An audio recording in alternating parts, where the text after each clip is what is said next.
Cada parte de la reunión, cada parte del culto es importante, amén. La alabanza, la adoración, la oración, los diezmos, las ofrendas, todo tiene su significado, su razón de ser.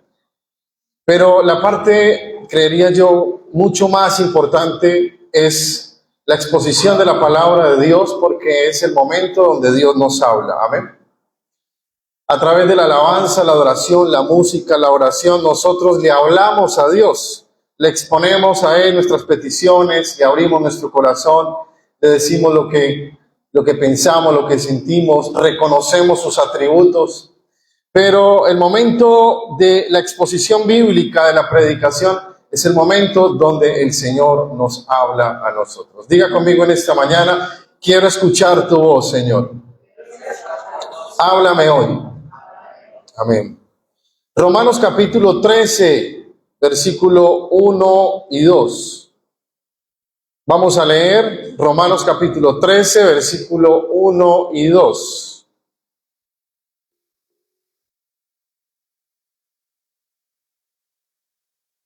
Y como siempre me gusta esa actitud de reverencia, vamos a leer puestos en pie las escrituras. Si ya encontró ese versículo, póngase en pie, porque lo vamos a leer todos juntos a una sola voz, con mucha atención y disposición. Romanos capítulo 13, versículo 1 y 2. Leemos la Sagrada Escritura en el nombre del Padre, del Hijo y del Espíritu Santo. A una sola voz, 1, 2 y 3. Sométase toda persona a las autoridades superiores, porque no hay autoridad sino de parte de Dios, y las que hay por Dios han sido establecidas. De modo que quien se opone a la autoridad, a lo establecido por Dios, resiste, y los que resisten acarrean condenación para sí mismos. Amén. Oremos al Señor. Gracias por tu palabra, Señor. Gracias por permitirnos comer de tu palabra, este manjar delicioso que alimenta nuestro espíritu y nuestra alma. Señor, creemos que la Escritura contiene la verdad absoluta, perfecta, completa, es inerrante, Señor. Reconocemos en esta mañana nuestra profunda necesidad por tu palabra. Queremos escuchar hoy tu voz. Te pedimos, Espíritu Santo, que nos ilumines, abre nuestro entendimiento para que podamos comprender tu verdad, Señor, y sobre todo para aplicarla a nuestras vidas, para obedecerla, Señor. Disponemos nuestro corazón, nuestra mente, con plena reverencia y con plena atención en esta mañana, Señor, para recibir tu palabra, en el nombre de Jesús. Amén y amén. Puede tomar asiento. Es la serie, de pronto si usted no ha visto la serie completa, la puede buscar en YouTube también, la puede buscar en el canal en Facebook de la iglesia, por Calterna, para que pueda comprender todo el contexto del mensaje. Y hace 8 días estuvimos desarrollando el tema de la envidia como una de las consecuencias de la soberbia. Estuvimos leyendo Santiago 3, capítulo 3, versículo 14 al 16, donde Dios nos habla de tener cuidado con la envidia, entendiendo que la envidia, la raíz de la envidia es el corazón. Es allí, en nuestro corazón, donde tenemos que batallar contra estos. Y la envidia lleva a la contención, a la mentira, a la perturbación, a toda obra perversa. Y la palabra nos confronta sin rodeo, nos suaviza el mensaje y nos dice que la envidia es una actitud que no viene de Dios, sino que es terrenal, que es animal, que es diabólica. Y nos exhorta a todos, líderes, servidores, miembros, a todos, a revisar nuestro corazón y tener cuidado con esta consecuencia de la soberbia que se llama la envidia. Y vimos que la envidia es como carcoma de los huesos. Y estuvimos analizando esta ilustración muy pedagógica que nos presenta la Sagrada Escritura acerca de lo que es la envidia, que es como ese gusanito que va, con parásito que va en silencio consumiendo la madera desde adentro y no se nota al inicio, pero después aparece el daño. ¿Y por qué dice que es carcoma de los huesos? Porque los huesos representan la fuerza interior, la salud profunda del ser, el sostén de la vida. Entonces, no es algo superficial, es algo muy delicado. Si la permitimos desarrollar en nuestro corazón la envidia, la comparación, la descalificación, la competencia, eso va acabando con nosotros emocional y espiritualmente poco a poco. No es ruidosa, nadie está diciendo es que soy envidioso, pero muchas personas sufren de esto y les va consumiendo por dentro. La envidia no edifica, sino que desgasta. Y vimos la comparación, el descontento, el resentimiento también como evidencias de la envidia. Hablamos sobre el peligro de la descalificación también. Vimos algunos casos de envidia en la Biblia. Y finalmente llegamos al punto de entender cómo combatir la envidia. Y nos dice la palabra del Señor que nos gocemos con los que se gozan y que el amor no tiene envidia. Finalmente, el mayor y más potente antídoto contra la envidia es el amor, porque si no amamos, envidiamos, y si envidiamos es porque no amamos. El amor genuino por el prójimo es la más grande evidencia de que sí amamos a Dios.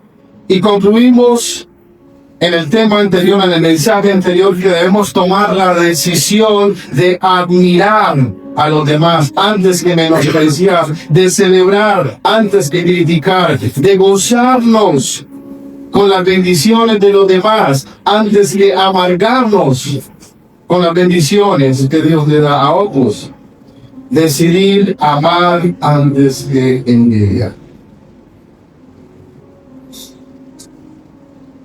Y aquí terminamos el mensaje, la parte número 3. Y hoy terminamos esta serie maravillosa. Prepare su corazón para lo que Dios tiene para nosotros en esta manera.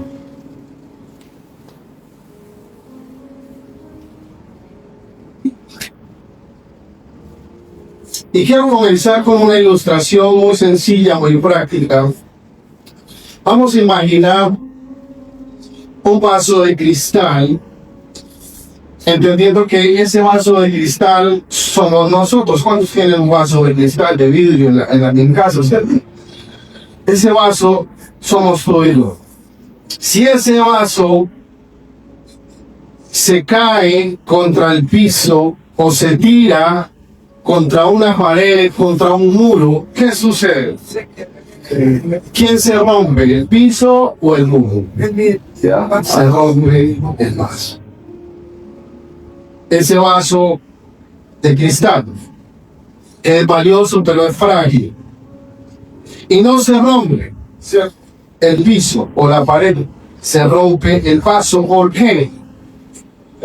Porque el piso o la pared es más fuerte, es más sólido que ese vaso. De la misma manera, mis hermanos, ocurre con la autoridad. Y vamos a hablar de un tema que nos cuesta mucho, que es difícil. Y a nuestro corazón humano soberbio le cuesta mucho entender el principio de autoridad. Cuando una persona se rebela contra la autoridad establecida, escuche esto, la autoridad no es la que se rompe, la que se quiebra. Es el rebelde el que termina quebrando o destruyendo. Porque la Biblia enseña, mis hermanos, que Dios creó el universo con orden y con autoridad. Y cuando ese orden es desafiado, aparece el caos. Y eso fue exactamente lo que ocurrió en el origen del mal. Primero, allá en el cielo, Lucifer se rebela contra Dios. Luego, en Edén, vemos que Adán y Eva también se rebelan contra Dios. Y sigue ocurriendo hoy en día en el corazón humano, rebelándose contra la autoridad de Dios y las autoridades puestas por Dios. La soberbia produce autoexaltación. Creo que soy superior que los demás. Luego esa autoexaltación produce envidia y comparación. Y la envidia, la comparación, el descontento, la falta de temor de Dios finalmente produce rebelión contra la autoridad. Cuando usted analiza lo que sucedió en el origen del mal, te das cuenta el paso a paso de cómo fue llevando una cosa a la otra. Cuando el hombre se rebela contra Dios, el resultado inevitablemente es la destitución. Diga conmigo en esta mañana, destitución. Palabra clave, importante que debemos recordar hoy. ¿Y qué es la rebelión? La rebelión es la decisión consciente, es decir, yo estoy muy consciente, no es que lo hago de manera inconsciente, es la decisión consciente de resistir, desafiar o desobedecer la autoridad establecida por Dios. Resistir, desafiar o desobedecer la autoridad establecida por Dios. Eso es la rebelión. Es una decisión consciente, donde yo me resisto a obedecer lo que Dios ha dicho en su palabra, o las instrucciones que he recibido por parte de alguien que es autoridad sobre mí. La raíz de la rebelión es la ausencia del temor de Dios. Esa es la raíz de la rebelión, la ausencia del temor de Dios. ¿Y qué es el temor de Dios? Proverbios capítulo 9, versículo 10 dice: el temor de Jehová es el principio de ¿qué? De la sabiduría. El temor de Jehová es el principio de la sabiduría. Por allí es donde inicia todo. Una persona que teme a Dios es una persona sabia y que no actúa con rebelión. No se resiste a la autoridad, sino que sabe que debe obedecer. El temor de Dios no es pánico, no es miedo a Dios. El temor de Dios es una reverencia profunda a su autoridad soberana. ¿Cuántos saben que Dios es soberano? Es la autoridad máxima. Por eso debemos temerle a Él, porque Él es el creador absoluto de todas las cosas. Él nos hizo y no nosotros, dice la Escritura. Por eso debemos respetarlo, respetar su autoridad, tener una reverencia profunda a su autoridad soberana. Debemos reconocer, mis hermanos, que Dios es supremo, es la máxima autoridad. Y por lo tanto, Dios, como máxima autoridad, tiene derecho a establecer mandamientos. Si Él creó todo lo que existe, Él como Dios y creador tiene derecho a establecer mandatos, a decir cómo se hacen las cosas. cómo debemos nosotros proceder en la vida. Y por lo tanto nosotros tenemos el deber de obedecer esos mandatos. De obedecer esos mandatos. Con la mejor actitud, con alegría, con disposición. Eso es tener temor de Dios. Una vez más recordemos en el origen del mal, cómo fue que sucedió la rebelión en Isaías 14, 13, capítulo 14, versículo 13 y 14, dice, él dijo, subiré al cielo, eso fue lo que él se propuso, subiré al cielo y seré semejante al Altísimo. Quiso ser igual a Dios, competir con Dios. Pero mira lo que dice Ezequiel 28, 17. Se enalteció tu corazón a causa de tu hermosura. Él se miró a sí mismo, se vio hermoso y dijo, yo puedo también ser Dios. Yo también puedo tener autoridad, la misma autoridad de Dios.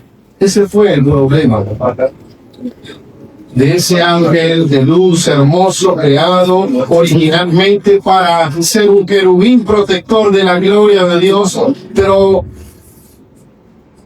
surgió en su corazón esa soberbia, se enalteció su corazón. Y luego esa soberbia produjo una rebelión. Dice la escritura que millares, él se llevó a millares de ángeles en esa rebelión. Pero Dios, en su autoridad y su poder soberano, lo que hizo fue destituir a estos ángeles, que finalmente terminaron siendo demonios, ángeles caídos. Vemos también en Edén, allá en Génesis capítulo 3, versículo 5, que la promesa de Satanás, de la serpiente antigua, para Adán y Eva, fue ser como Dios. ¿Lo tenemos ahí? No sé si está el versículo. Génesis 3 y 5. Y les dijo él, seréis como Dios. Él sembró esa misma idea en Adán y Eva. Es decir, ustedes no tienen que someterse a Dios. No tienen que obedecer a Dios. Ustedes pueden ser igual que Dios. Que grande, que grande. Entonces, mis hermanos, la rebelión es el rechazo del orden de Dios. Dios ha establecido un orden en todas las cosas. Dios estableció autoridad en todas las esferas de la vida. Dios ha establecido personas que representan la autoridad de Dios en todas las esferas de la vida. Cuando usted llega a una empresa, allí hay un gerente, ¿cierto?, que es la autoridad máxima de esa empresa. Donde quiera que usted vaya, siempre hay personas que representan la autoridad. La fuerza pública es símbolo de autoridad. La policía, el ejército, el guardia de tránsito, cualquier persona que está allí velando por el orden, por el bienestar de los demás, de la sociedad. Ellos por eso son autoridad, porque tienen esa delegación, porque son la fuerza para proteger al público, a la gente. Por eso se llaman así, fuerza pública. Y donde quiera que vaya, siempre habrá autoridades. Y miremos 5 áreas en las cuales Dios establece autoridades. Atentos aquí. Primero, en la familia. Dice la palabra de Dios en Efesios capítulo 6, versículo 1. Hijos, obedeced en el Señor a vuestros padres.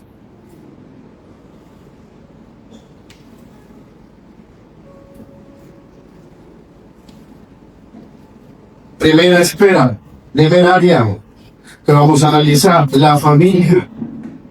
¿Cuál es el mandamiento del Señor para aquellos que son hijos? Obedecer a sus padres, porque sus padres son la autoridad del hogar.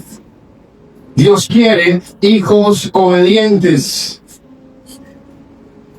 dispuestos a obedecer con alegría, con prontitud a sus padres, no con resistencia. ¿Cuántos son hijos acá? Todos. Pero principalmente los que están bajo autoridad de sus padres en casa actualmente. Se apunte. Es una palabra, es un llamado para aquellos que son hijos que están bajo techo todavía, bajo la autoridad de sus papás. Niños, adolescentes, aún algunos jóvenes que viven con sus padres, deben respetar la autoridad de sus padres, porque sus padres velan por ustedes, por su bienestar.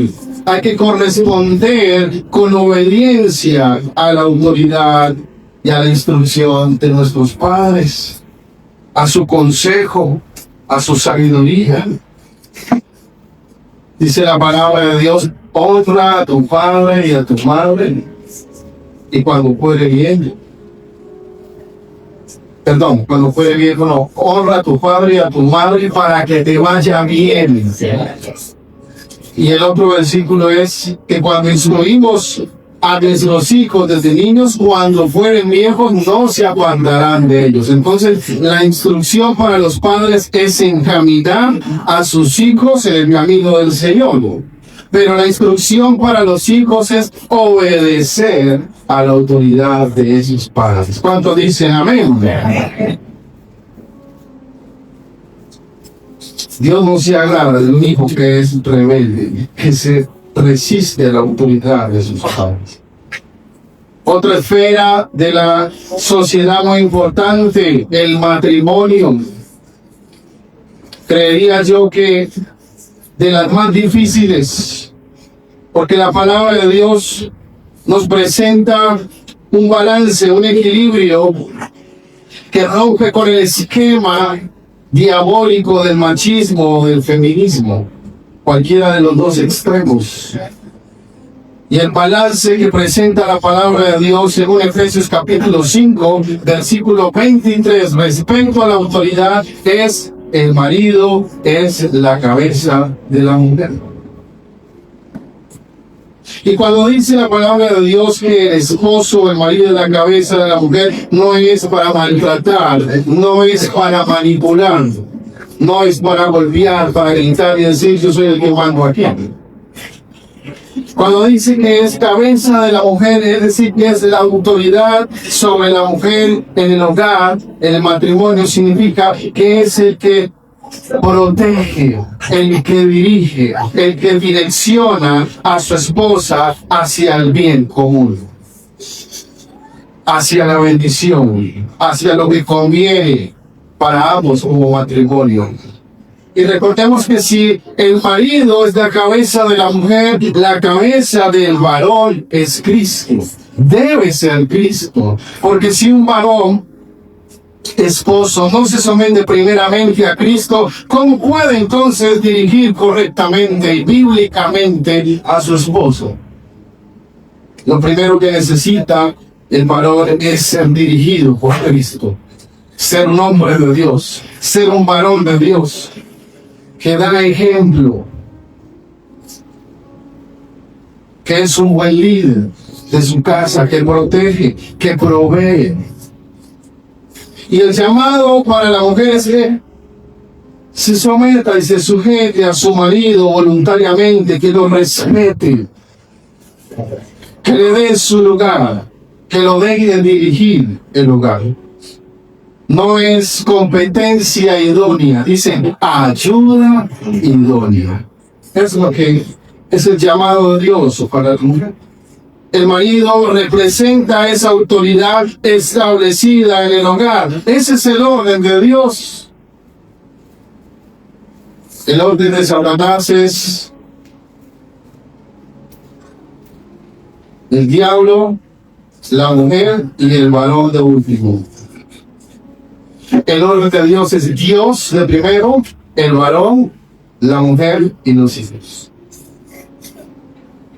Vamos a desafiar los principios de Dios, vamos a irnos en contra de su palabra, claro que no. Nosotros como pueblo de Dios, como iglesia del Señor Jesucristo, nos sometemos a su autoridad y a su orden bíblico, y este es el orden que Dios estableció para el matrimonio. Y debemos hacerlo todos en su rol, con agrado, con alegría, con disposición. Recuerden que esto no se trata de superioridad, se trata de roles distintos, porque el hombre y la mujer somos iguales delante de Dios en dignidad. Ambos fuimos creados por Dios, pero cada uno tiene roles diferentes y esos roles se complementan entre sí. El marido protege y provee y guía a su mujer, y la mujer lo ayuda, lo apoya, le da palabra de ánimo, ora por él. Ese es un hogar de Dios, ese es un matrimonio de Dios, ese es un matrimonio bíblico, donde cada uno cumple su rol y se respeta la autoridad en la casa. Otra esfera es la iglesia. Hebreos capítulo 13, versículo 17, dice: obedeced a vuestros pastores y sujetaos a ellos. Obedeced a vuestros pastores y sujetaos a ellos.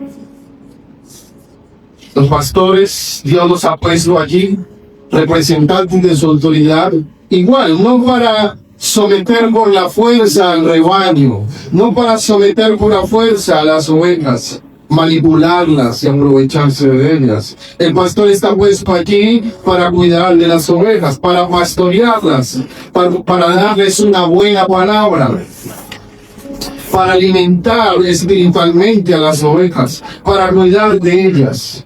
Pero ¿qué debe hacer la oveja? Sujetarse a su pastor voluntariamente, con agrado, con alegría. Si tu pastor te está guiando al Señor de manera bíblica, si tu pastor predica bíblicamente de acuerdo a la palabra de Dios, ¿cuál es nuestra función como ovejas? Someternos y sujetarnos con alegría.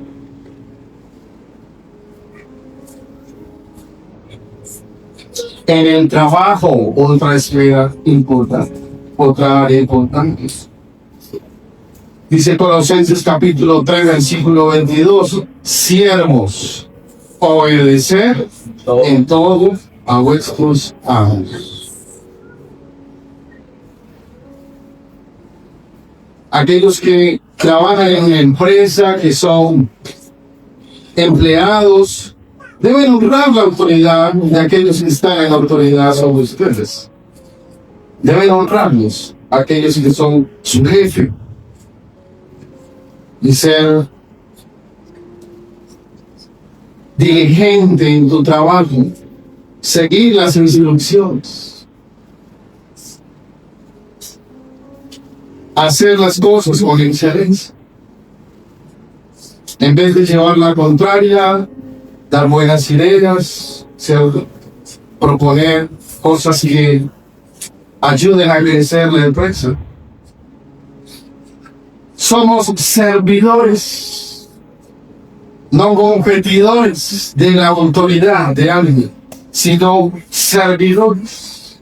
Por eso obedecemos a nuestros jefes allí en el trabajo, en la mesa. Y eso da testimonio también, como hijos de Dios.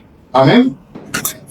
Finalmente, en el gobierno, Primera de Pedro, capítulo 2, versículo 13 al 17, dice: Por causa del Señor, someteos a toda institución humana, ya sea al rey como al superior y a los gobernadores.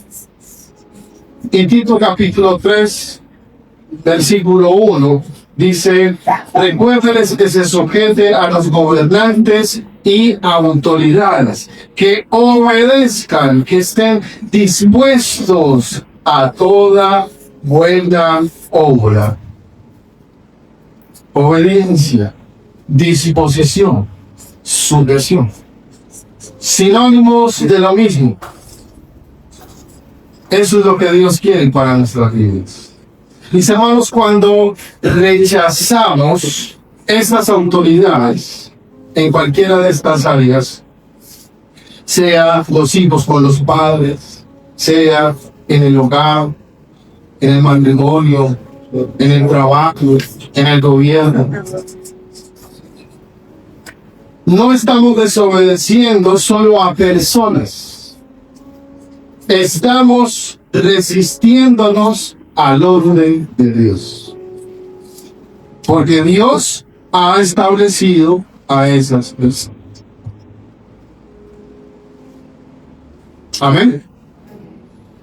Vamos al segundo punto en esta mañana acerca de la sujeción. ¿Qué es la sujeción? La sujeción básicamente es lo opuesto a la rebelión.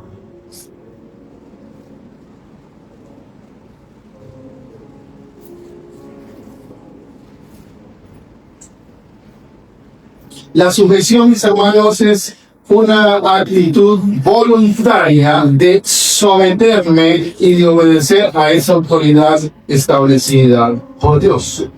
Y no es debilidad, no es que el que se sujeta es un débil, no es que es una persona frágil, ignorante, bobito, que se deja llevar fácilmente. No, el que se sujeta es sabio.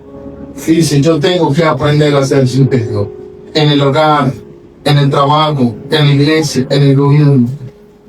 Es mansedumbre espiritual. Es una persona que es mansa espiritualmente, fácilmente se somete a la autoridad sin oposición.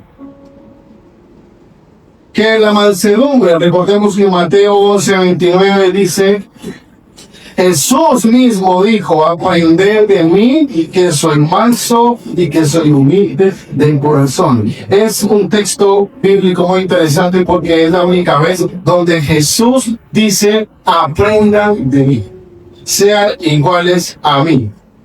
Tomen mi ejemplo. Yo soy el punto de referencia. Mi carácter, manso y humilde de corazón, debe ser el carácter de los que me siguen a mí, de aquellos que se hacen llamar cristianos, hijos de Dios. Se debe caracterizar por su mansedumbre y por su humildad. Entonces la mansedumbre no es pasividad, no es debilidad, es más bien fuerza bajo control. Es una persona que sabe dominar su fuerza, se autodomina, tiene autocontrol, tiene templanza y reconoce la autoridad de Dios en esas personas que Él ha establecido como autoridad. Mis hermanos, siempre Jesucristo, nuestro Señor Jesucristo, será el ejemplo perfecto. Diga, Jesús es el ejemplo perfecto. En todo, mis hermanos. Él es el modelo absoluto de sujeción. Él es el modelo absoluto de sujeción. Porque miren ustedes que Jesús se sometió al Padre.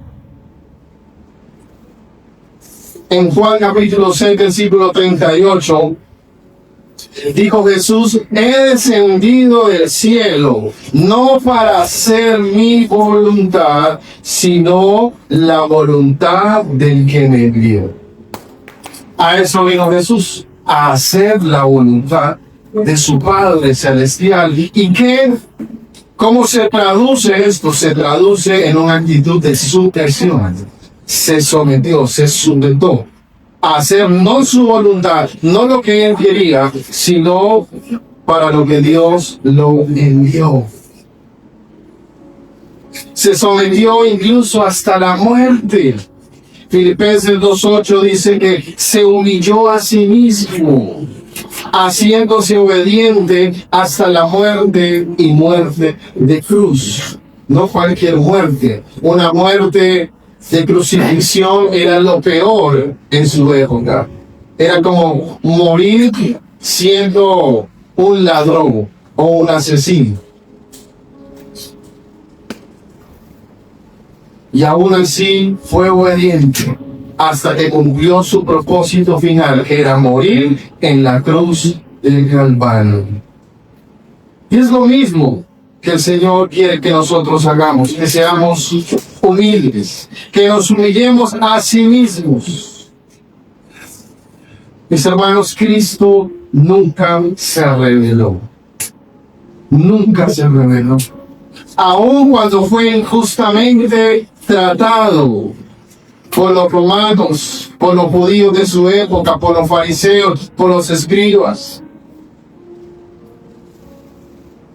Él obedeció al Padre, se sometió al Padre.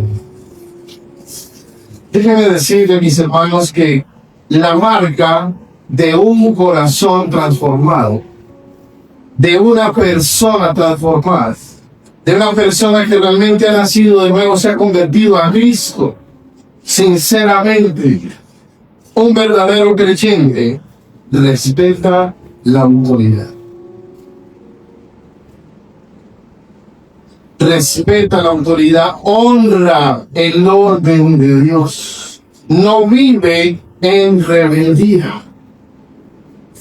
Eso es lo que caracteriza, eso es lo que marca un corazón transformado, que es manso y humilde de corazón. Avancemos al siguiente punto, y es entender, mis hermanos, el concepto de destitución que les decía al principio. ¿Cuál es la consecuencia final de la rebelión? Y es la destitución.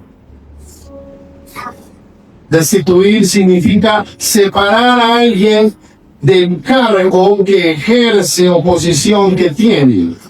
Separarlo, privándole de los privilegios, porque no cumplió con sus responsabilidades.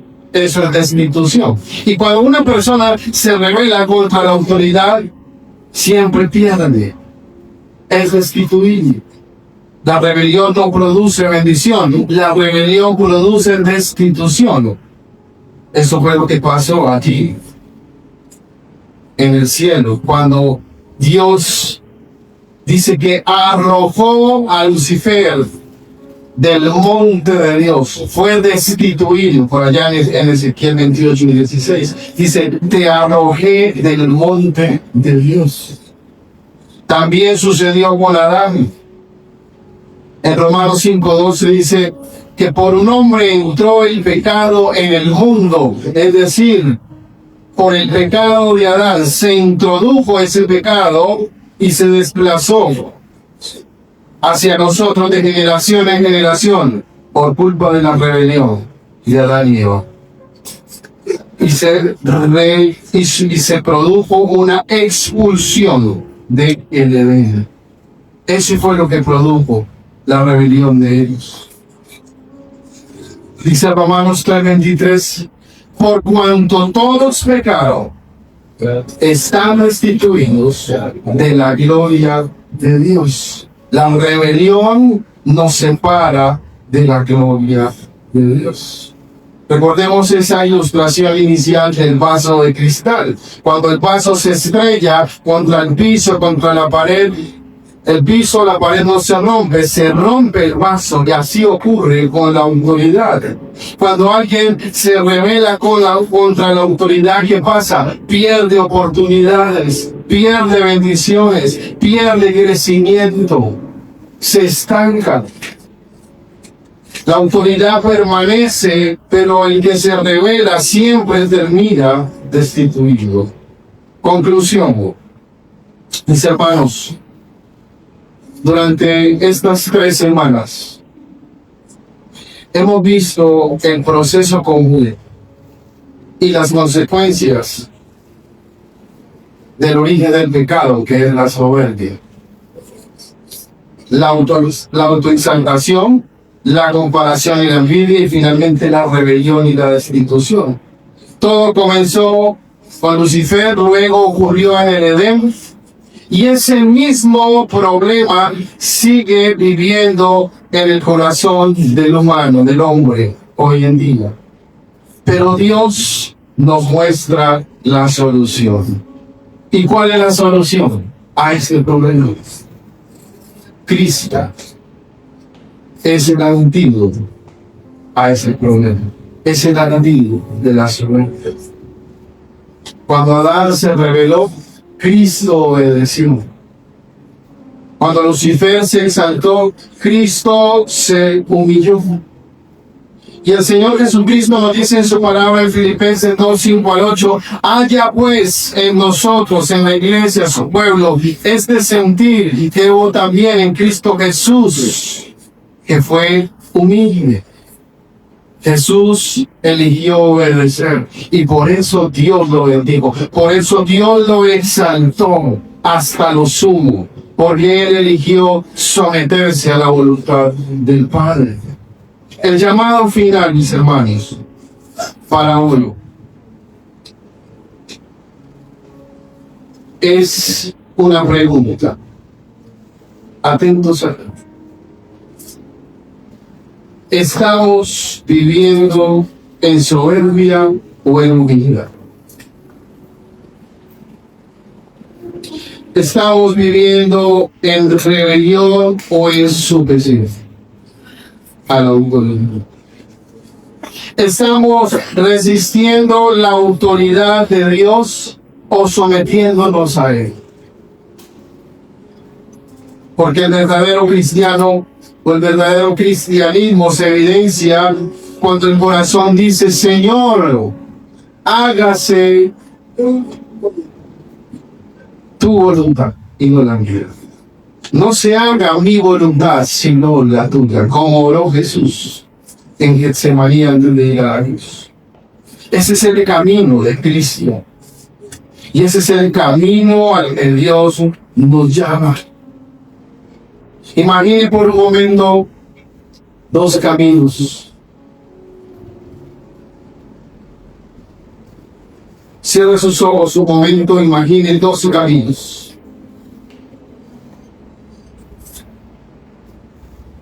Uno es el camino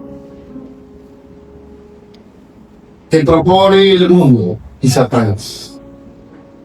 El camino de la autoadmiración, de la autoexaltación, de la soberbia, del orgullo, de la altivez, de la comparación, la envidia y finalmente de la rebelión.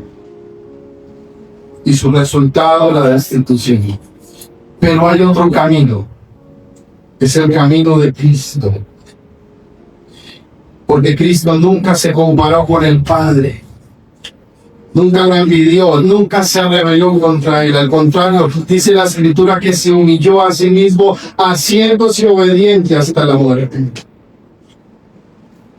Satanás quiso subir y ser igual a Dios. Cristo decidió bajar. Satanás quiso exaltarse, pero Cristo humillarse. Satanás perdió el cielo, perdió su posición, fue destituido, pero Cristo ganó la redención para nosotros. Mis hermanos, hoy cada uno de nosotros debe decidir qué camino seguir. Amén. Puestos en pie, reflexionemos para terminar.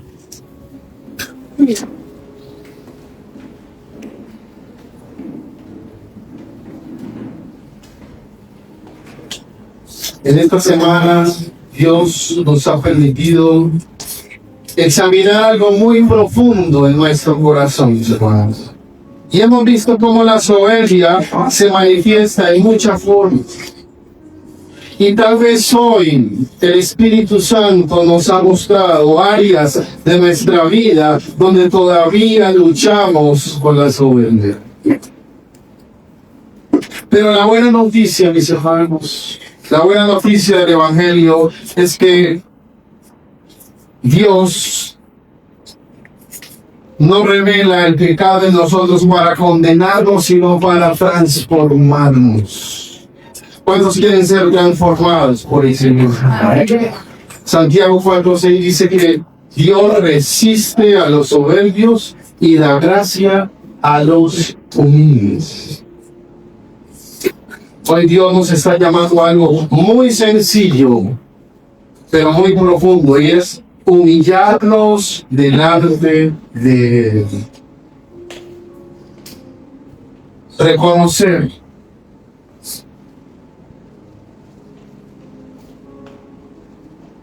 que muchas veces hemos sido soberbios, que muchas veces hemos sido orgullosos, con sus ojos cerrados, sus manos levantadas. Dígale: Señor, muchas veces me he dejado llevar de mi orgullo, de mi soberbia. Muchas veces me he comparado con otras personas y he tenido envidia. Y otras veces me he resistido a tu autoridad y a aquellas personas que son símbolos de autoridad que tú has establecido. Pero hoy, Señor, quiero aprender a ser como tú. Aprender de ti, mi Señor, que dijo que es manso y humilde de corazón. Porque la vida cristiana no consiste solo en venir a una iglesia cristiana, consiste en parecerme cada día más a ti, Señor Jesucristo. Porque tú fuiste obediente y yo quiero ser obediente. Porque tú fuiste humilde y yo quiero ser humilde. Porque tú te sometiste al Padre en todo, yo me quiero someter también en todo a tu voluntad, Señor. Eres ese modelo que Dios me llama a seguir y yo lo quiero hacer, Señor. Señor, en esta mañana reconocemos que la soberbia siempre termina en caída. Pero tú nos muestras el camino de la humildad. Porque la humildad siempre termina en gracia y en bendición, Señor. Recordamos lo que dice tu palabra, que nos humillemos bajo tu poderosa mano para que nos exaltes cuando sea tiempo, Señor. Bendito Dios, que esta palabra, que esta serie, este conjunto de prédicas que hemos recibido, no sea algo más que escuchamos y se va y lo olvidamos. Que hoy, Señor, sea un llamado a vivir un cristianismo real. Un cristianismo que refleje el carácter de Cristo. Manso, humilde, obediente, sometido a la voluntad de Dios. Esta es nuestra oración, Señor, en esta mañana. Y te damos toda la gloria y toda la honra por tu bendita y poderosa palabra. En el nombre poderoso de Jesús y en la comunión con tu Santo Espíritu. Y el pueblo de Dios dice: amén. Den un aplauso al Señor.